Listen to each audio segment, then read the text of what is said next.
আজ দোকানের থেকে বাড়িতে এসেই মনটা খুব খারাপ লাগছিল। আর কেন জানি না, আমার একটু অন্যরকম কিছু খেতেই ইচ্ছা করছিল।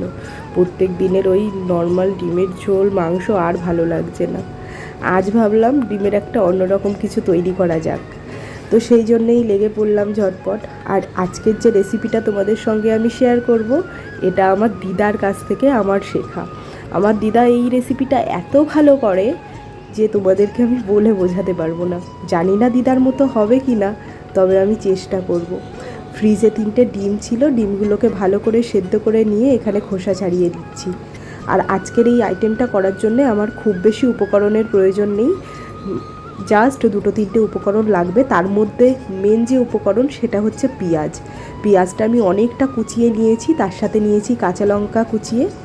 আমি গ্যাসে একটা কড়াই বসিয়ে দিয়েছি, আর কড়াইয়ের মধ্যে দিলাম প্রচুর পরিমাণে তেল। এই রান্নাটা করতে গেলে কিন্তু একটু বেশি পরিমাণেই তেল লাগে, সেই জন্যে তেলটা ভালো করে গরম করে নিয়ে এখন আমি ডিমগুলো ভেজে নিচ্ছি। ডিমগুলো যখন ভাজছিলাম তার মধ্যে দিয়েছি সামান্য একটু লবণ আর অল্প একটু হলুদ গুঁড়ো, যাতে ডিমের কালারটা একটু ভালো আসে আর লবণটা ডিমের মধ্যে ঢুকে যায়।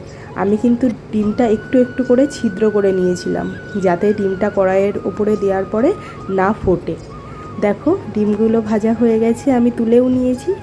এখন সেই একই তেলে আমি দিয়ে দিচ্ছি অল্প একটু জিরে ফোড়নের জন্য। এবার আমি দিয়ে দিলাম কোচানো পেঁয়াজ আর কাঁচা লঙ্কাটা।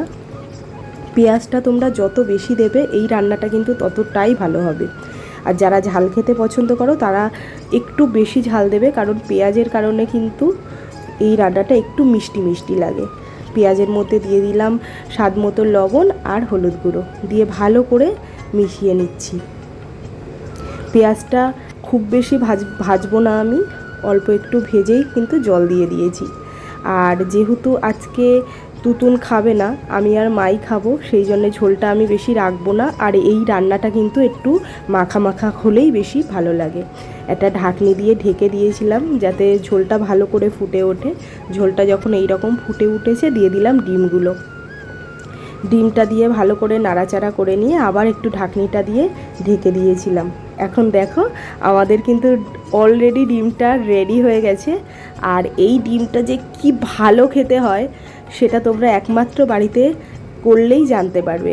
আমি একটু টেস্ট করে দেখলাম সব কিছু ঠিক আছে কি না, একদম পুরোপুরি সবটা ঠিক আছে। আর সত্যি খুব ভালো হয়েছিল খেতে।